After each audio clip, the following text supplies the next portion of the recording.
ഇങ്ങനെ സംഭവിച്ചു കഴിഞ്ഞാൽ മാനഹാനി ഭയന്നും അത് ചെയ്യരുത്. കാരണം നമുക്ക് പ്രത്യേകിച്ച് കേരളത്തിലൊന്നും അതിൻ്റെ ആവശ്യം അത്ര അധികം ഇല്ല. സാധ്യത കൂടുതലാണ്. കാര്യമില്ല. അവർ അതിൻ്റെ സീക്രസി മെയിൻറ്റെയിൻ ചെയ്ത് തരാവുന്ന രീതിയിൽ മാക്സിമം ചെയ്തു തരുന്ന ഒത്തിരി ഓഫീസേഴ്സ് ഉണ്ട്.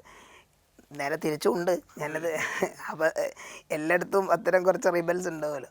അപ്പോൾ ഞാൻ അങ്ങനെ പറഞ്ഞല്ല. പക്ഷേ നമ്മൾ കേരള പോലീസ് ആ വിഷയത്തിൽ കുറച്ചും കൂടി കാര്യക്ഷമമായി പ്രവർത്തിക്കുന്നുണ്ട് എന്ന് തന്നെയാണ് എൻ്റെ വിശ്വാസം. അതെ അത് ഞാൻ മഹാരാഷ്ട്രയിൽ ഇരിക്കുന്നതുകൊണ്ട് എനിക്ക് പറയാം, മുംബൈ പോലീസിനേക്കാളും ഫാർ ബെറ്ററാണ് നമ്മുടെ പോലീസ് എന്നുള്ളത് സിസ്റ്റം. കാരണം ഇത്തരം കാര്യങ്ങളിലുള്ള ഒരു ഫോളോ അപ്പും കാര്യങ്ങളൊക്കെ കുറച്ചുകൂടി കാര്യക്ഷമമായി നമ്മൾ ചെയ്യുന്നുണ്ട് എന്നുള്ളതാണ്.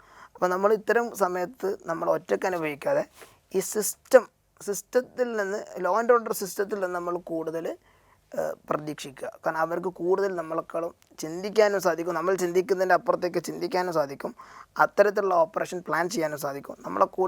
നമ്മൾ അതിൽ നിന്ന് കൂടുതൽ രക്ഷപ്പെടണമെങ്കിൽ നമ്മൾ ഈ സിസ്റ്റത്തിൽ വിശ്വാസം അർപ്പിക്കുക എന്നുള്ളതാണ് ചെയ്യാനുള്ളത്. ആസ് എ ലോയർ, ഇങ്ങനെ ഇടപെട്ട ആളുകൾ എന്നുള്ള നിലക്ക് there is an escape door അല്ലേ എല്ലാവർക്കും?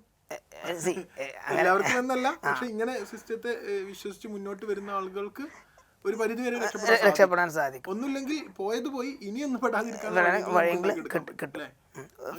കൊടുക്കാൻ പറ്റും. ഒരു എക്സാമ്പിൾ, ഇപ്പോൾ ഞാൻ പറഞ്ഞല്ലോ, ഞാൻ ഈ കേസിൽ ഇടപെടുന്നത് അധികവും സുഹൃത്തുക്കൾ ബന്ധപ്പെടുമ്പോഴും അല്ലെങ്കിൽ പരിചയക്കാർ ബന്ധപ്പെടുമ്പോഴാണ്. എൻ്റെ ഒരു ഏരിയ ഓഫ് പ്രാക്ടീസ് ഇതല്ല. ഞാൻ തുടക്കത്തിലേ പറഞ്ഞിരുന്നു. എന്നാലും ഈ ഒരു വക്കീൽ കൂടെ ഉണ്ടാകുന്ന അറിയുമ്പോൾ ചില ആൾക്കാർക്ക് ഭയങ്കര ഒരു കോൺഫിഡൻസാണ്, ഒരു ആശ്വാസം.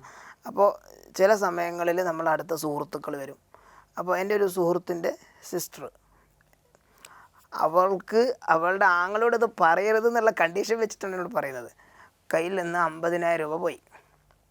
ഇതുപോലെ എന്തോ അത് ആക്ച്വലി അത് നമ്മൾ ബാങ്കിൽ പോയി സംസാരിച്ചപ്പോൾ അത് ബാങ്കിൻ്റെ ഭാഗത്ത് പ്രശ്നമുണ്ടെന്നാണ് പോലീസ് സ്റ്റേഷനിൽ നിന്ന് മനസ്സിലായത്. അപ്പോൾ പോലീസ് അതിൻ്റെ കൃത്യമായിട്ട് ഒരു പ്ലാൻ വരച്ചു തന്നു. അങ്ങനെ ഞങ്ങൾ ബാങ്കിങ് ഓംബുഡ്സ്മാനിൽ കംപ്ലയിൻ്റ് ഇട്ടു. ബാങ്ക് ഇതെങ്ങനെ ക്രിയേറ്റ് ചെയ്തു എനിക്കത് ഓർക്കുന്നില്ല, അതിൻ്റെ സിസ്റ്റം മോഡസ് ഓപ്പറാൻഡ് ഞാൻ ഓർക്കുന്നില്ല. ഇനി അത് ബാങ്കിൻ്റെ ഭാഗത്ത് ഒരു ഫോൾട്ട് പറ്റിയിട്ടുണ്ട്. കാരണം അത് ബാങ്കിലെ ചില ഓഫീസേഴ്സ് അതിൻ്റെ ആ ക്രൈമിൻ്റെ ഭാഗമായതുകൊണ്ടാണ്.